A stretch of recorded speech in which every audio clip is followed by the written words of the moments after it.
All right, well, let me start with an introduction. Oh, it's okay. I'm just going to introduce myself and say I'm not Natalie.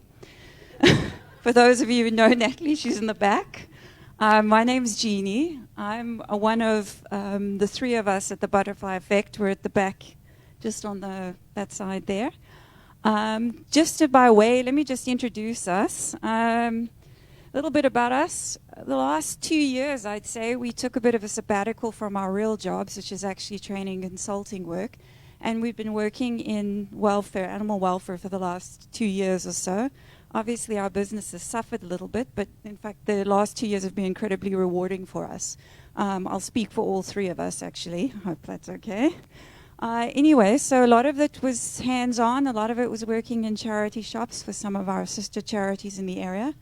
We're actually in the Overberg region, so you go over the mountain, you pass Grabo, you keep going onto the N2 towards Hermanus, and then you take a right, and you'll go past the wealthy Arabella, you'll hit Kleinmond, you'll hit Betty's Bay, Pringle Bay, and Roy Else. We're in that particular area, so we're quite a geographically spread out in terms of the area that we work with. The Overberg is very big.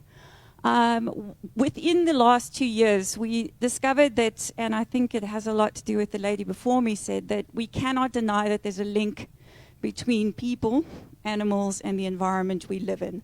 So a lot of what we wanted to focus on was to say, okay, how can we bring all those three things together into some types of projects, or into ways that we can help within the Overberg itself.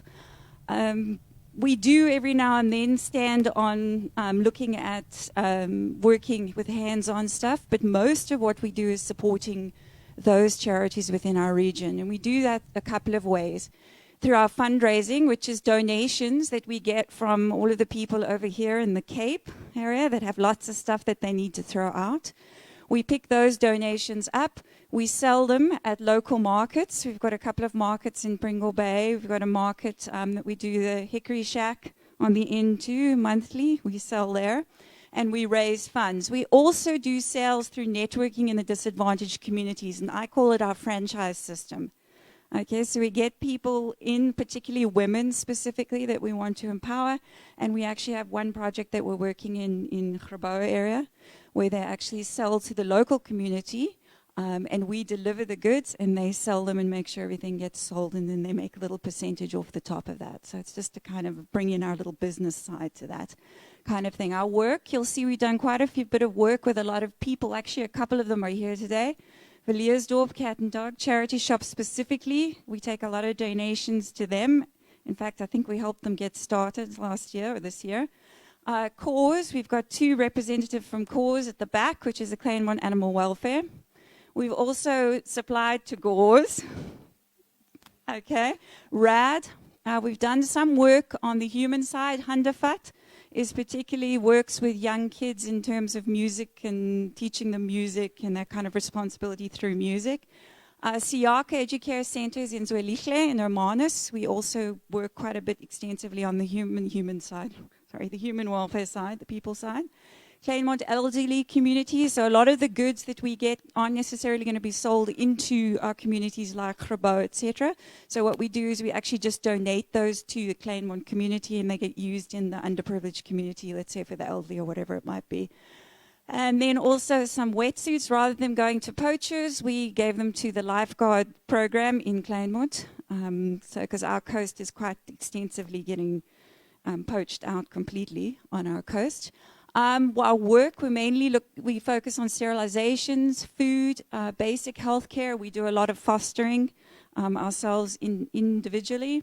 We do home checks for lots of organizations. We have quite a network of that. We seem to be getting quite a few requests for home checks, so we go in and we do that. We do volunteer coordination, and then we're starting off a women empowerment project in one of our local areas in Grabo, and the idea is to try and get people to connect more, specifically give them skills as well as to get them to understand their engagement with animals in the community.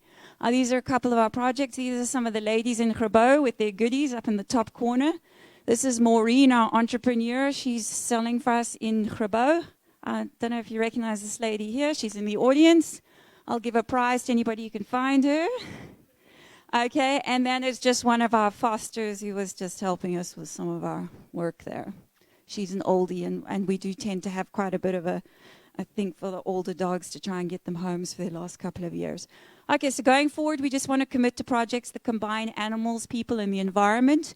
We need funding for a large vehicle to transport our donations. We do lots of hours and thousands of kilometers a month.